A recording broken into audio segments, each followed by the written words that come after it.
শেখ হাসিনাকে অবশ্যই বিচারের মুখোমুখি হতে হবে, রয়টার্সকে নাহিদ।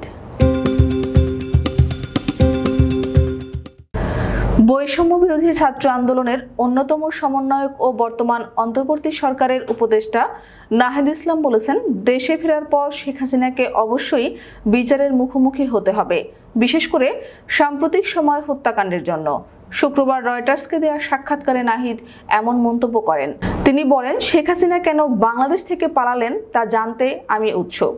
শেখ হাসিনার সময় যেসব হত্যাকাণ্ড হয়েছে আমরা সেসবের বিচার চাইব, এটা আমাদের অন্যতম দাবি। যদি তিনি ফিরে না আসেন তাহলে আমরা সে বিষয়ে কাজ করব। নাহিদ বলেন, আমরা তাকে গ্রেফতার করতে চাই, তার বিচারের ইস্যুতে আলোচনা চলছে বলেও জানান।